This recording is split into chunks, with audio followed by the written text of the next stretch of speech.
जय भीम दोस्तों।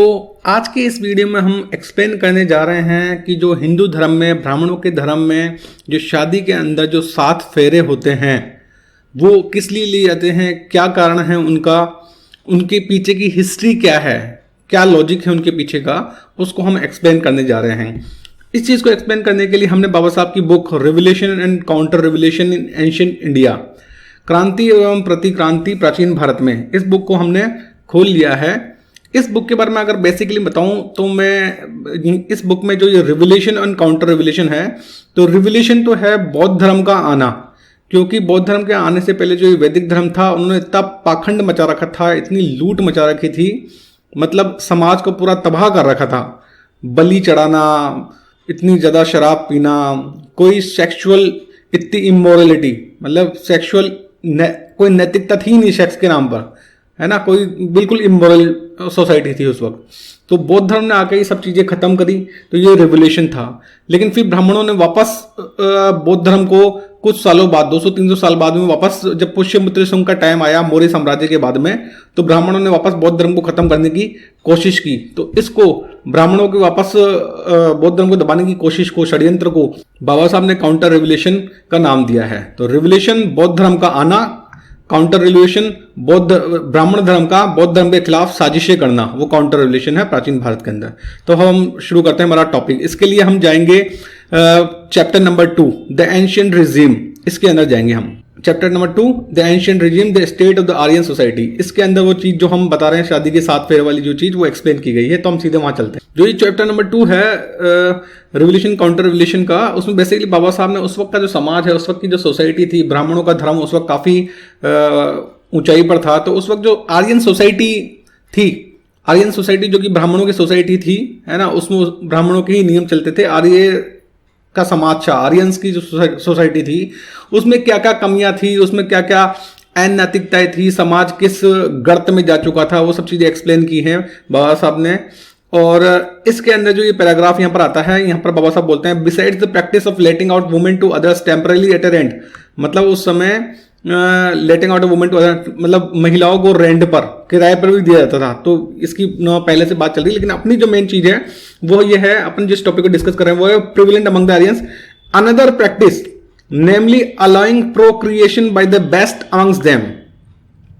ठीक है, raising family was treated by them as among it was breeding a stock. और मतलब बाबा साहब यहाँ कहना चाह रहे हैं कि जब आर्यन सोसाइटी के अंदर जैसे कोई महिला है, उसकी शादी होती थी, तो उसको क्या है, शादी के बाद पति के पास जाने से पहले उसे देवताओं के पास जाना पड़ता था। अब मैं देवता बता दूं, देवता क्या होते हैं कि यहाँ पर देखो, among the Aryans there was a class of persons called Devas who were Aryans but of a superior status and prowess. तो जो ये देवता हैं वो एक्चुअली, मतलब हमारे दिमाग में आता है देवता तो कोई भगवान, ऐसा कुछ नहीं था। जो देवता थे, देवास थे, वो आर्यन सोसाइटी के अपर क्लास थी, है ना। जैसे आज भी हम देखते हैं तो ब्राह्मणों के अंदर भी 10 तरह के ब्राह्मण होते हैं, तो उच्च प्रकार के ब्राह्मण भी होते हैं, है ना, निम्न प्रकार के ब्राह्मण भी होते हैं।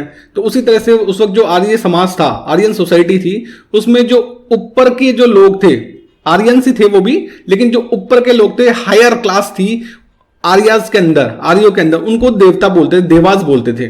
ठीक है, तो जो आर्यों के अंदर ये प्रचलन था कि अगर कोई भी महिला का शादी होगी तो पहले वो उस देवता के पास जाके आएगी, ठीक है, और उस देवता से वो सेक्सुअल इंटरकोर्स करेगी। ठीक है, the Aryans allowed their women to have sexual intercourse, the Aryans allow their women to have sexual intercourse with any one of the class of devas in the interest of good breeding।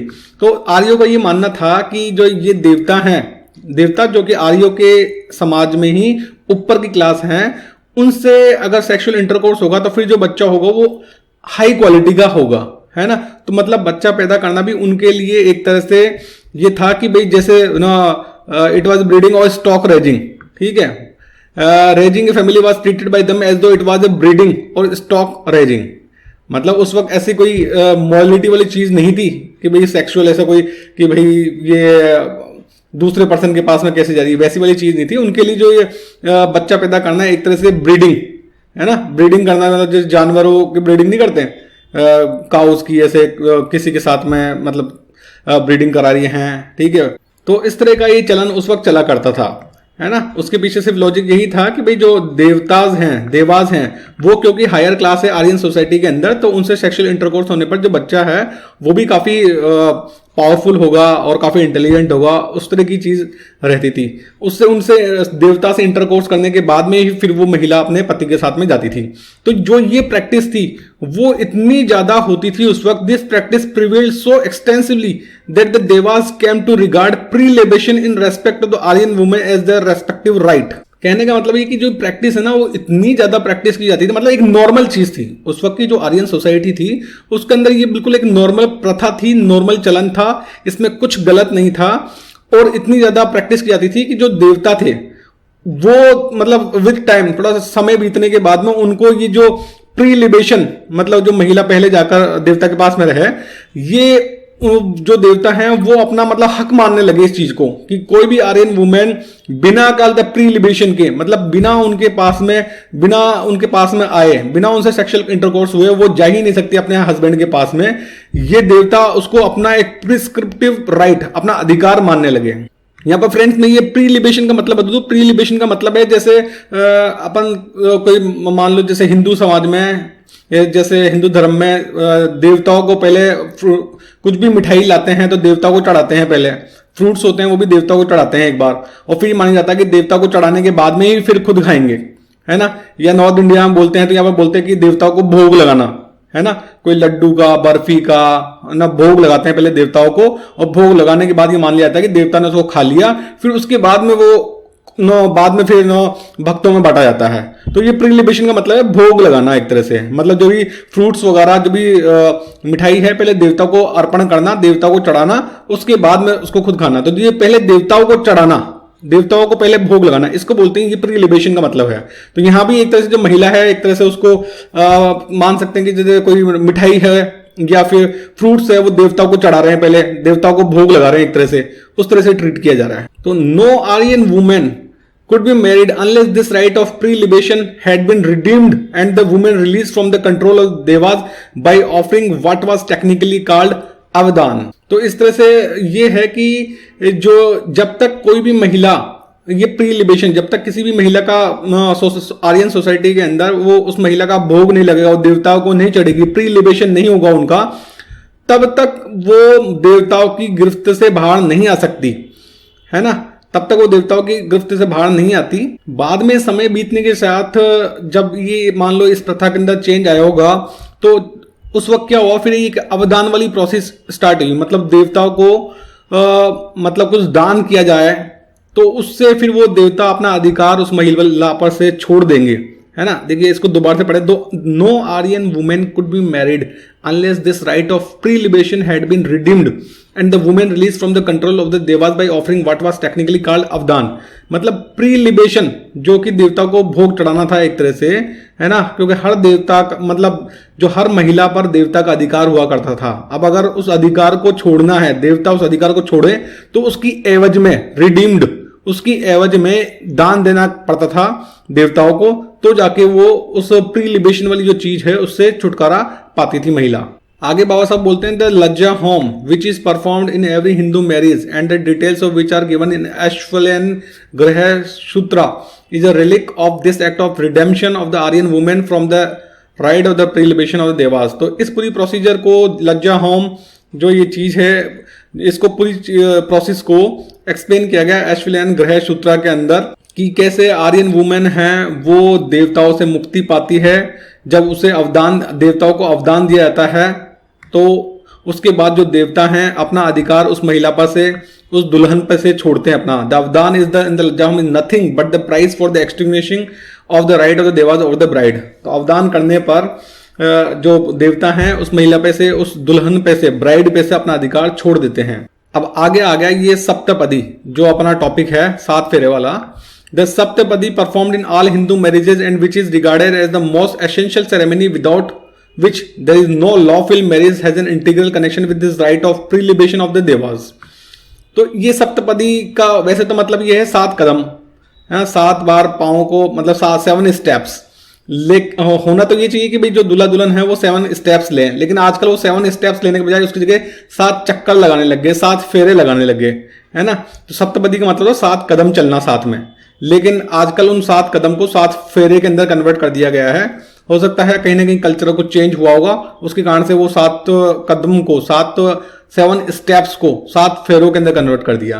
तो यहाँ पर बाबा साहब कहते हैं कि जो ये 7 सप्तपदी है ये हर हिंदू मैरिज के अंदर एसेंशियल है। 7 फेरे, बिना 7 फेरे लिए कोई भी शादी मान्य होती ही नहीं है हिंदू समाज के अंदर, ठीक है।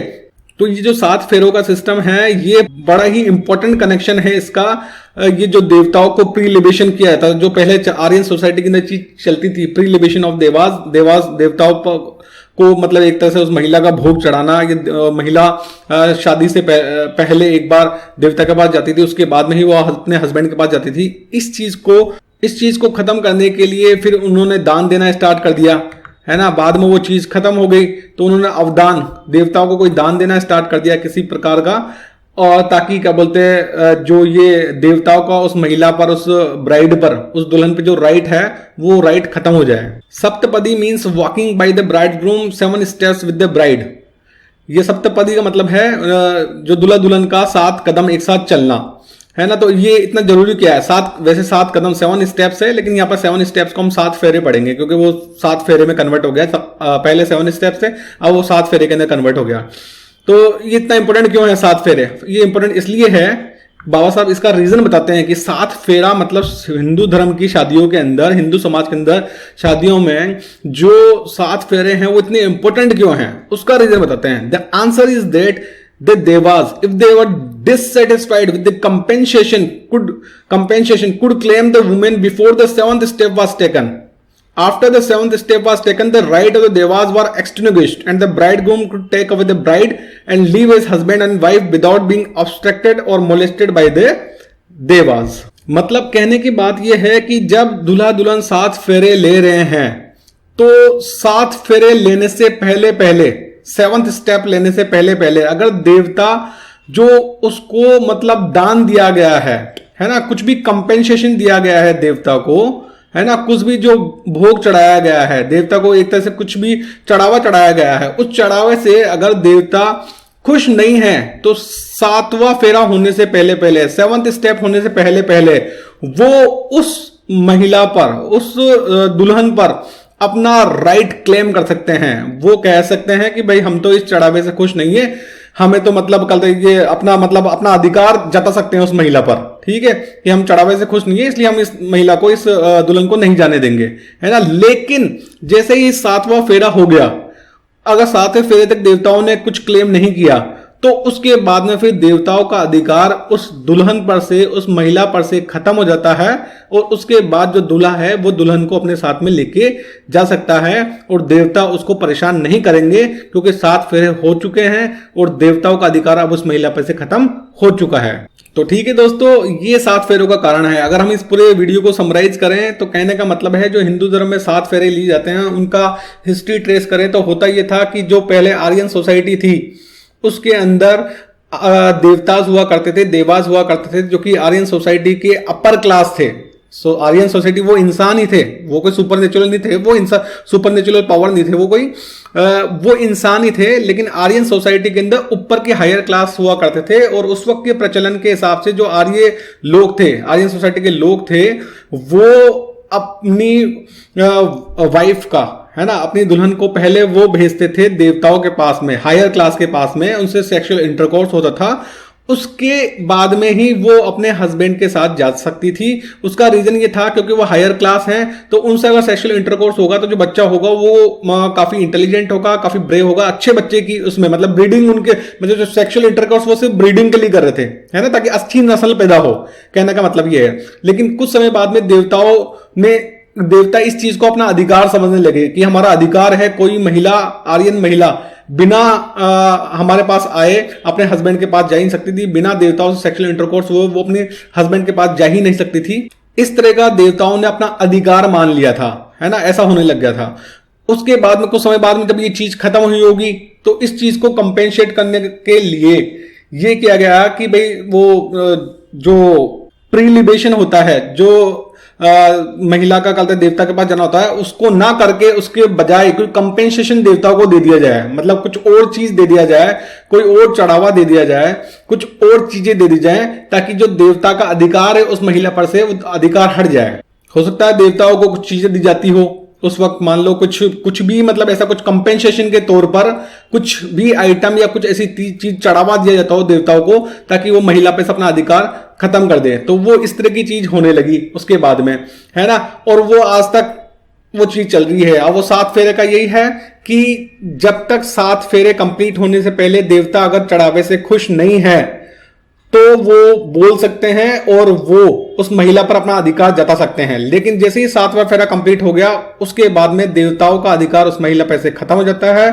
उसके बाद जो महिला है वो दुल्हन है अपने दूल्हे के साथ जा सकती है और देवता फिर उसको मोलेस्टेड, उसको परेशान नहीं कर सकते। उसके बाद में 7वां फेरा होने के बाद में देवताओं का अधिकार खत्म हो जाता है, तो उसके बाद में फिर वो उस महिला को परेशान नहीं कर सकते। तो ठीक है दोस्तों, आई होप कि ये 7 फेरों का क्या लॉजिक है, इसकी हिस्ट्री क्या है, ये आपको समझ में आ गई होगी।